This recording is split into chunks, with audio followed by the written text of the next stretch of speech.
Welcome back for more physiology. Today we're going to be dealing with endocrine function, and in particular, how do hormones do their thing.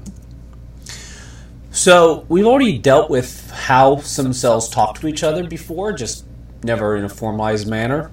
So when we look at things like the nervous system, which you have are two cells, one cell has information and it releases chemicals, we'll call them neurotransmitters across the gaps, that we'll call the synapse, binds to the other side, and we get a response. We either get a depolarization or we don't. That turns out to be an example of cell communication. And that would be one cell right next to another cell, but they're kind of fixed in their location. We could have other types of cell communication where you could have, some cell moving to another location and and then they can move. Neurons don't get to move, but we could have cells that move around and talk to each other. But we could also have a version where cells talk to other cells using your circulatory system, where you could put chemicals into the circulation that can then travel large distances and then talk to cells on the other end. We call that hormone or endocrine signaling. When that happens, what we have to do is figure out, how do cells talk to each other? Because if we can figure that out, it actually makes everything easier, because then that will explain how neurons talk to each other, and also how hormones can talk to, or how cells using hormones could talk to each other. And there turn out to be three basic steps. The first one is called reception, which is where the signal binds to some type of receptor. The signal is always going to be some type of chemical. It's usually either going to be a protein or a steroid, which is a fancy way of saying a fat. So it will bind to its receptor. That is going to set off a whole bunch of other proteins being turned on or being turned off that we call a transduction cascade or a cell signaling cascade, which will ultimately end with a response, the third step. And that response could be the cell moves, the cell changes its shape, the cell divides, the cell secretes some stuff, the cell starts to absorb some stuff, it starts to make some proteins, it changes what genes it's expressing. There could be all sorts of types of responses that we get in this. But all types of cell signaling will involve three things. We'll have a signal binding to a receptor, we'll have a whole bunch of proteins being turned on and off, and then we'll get some type of response. We've seen this actually with neurons, where we'll have neurotransmitter bind to either sodium or potassium voltage or chemical gate.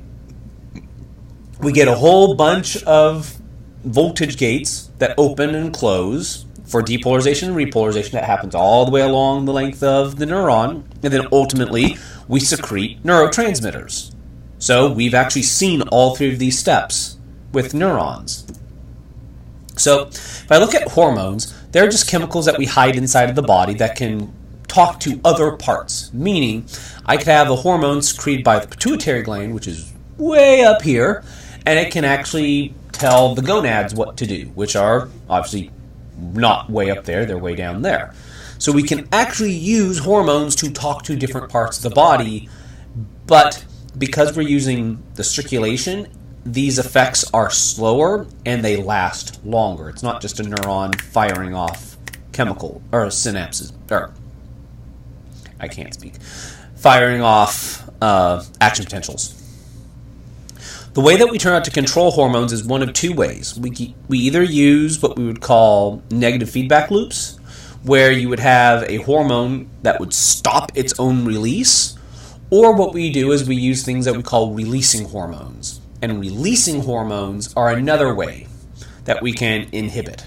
So this particular one here deals with thyroid hormones, T3 and T4. So they're secreted from the thyroid gland, but the place that tells the thyroid release is the pituitary. So what T3 and T4 can do is actually tell the pituitary, don't tell the thyroid to release thyroxine. So T3 and T4, that's its name, thyroxine. So that process there deals with what we would call a negative feedback loop, because the hormones are saying, don't release us. And in particular, they're doing so by attacking the place that says, release the hormone, because hormones turn out to be complicated. So, as I referenced earlier, we have two different types of hormones. We can either deal with steroid hormones, which are fatty-based, and you'll find them binding inside of the cell, or we can have protein hormones, and they bind on the surface receptor. When we think of neurotransmitters, we would call those a non-steroidal or a protein hormone. So either one, we have the same 3 steps. We have reception, the transduction, or the amplification, or the cascade, and then we have a response. When we look, there's a whole bunch of different parts to the body, or different glands to the body for the endocrine system, and I don't want to go through all the hormones because you're going to get presentations on that. But the so-called master gland is what we call the pituitary.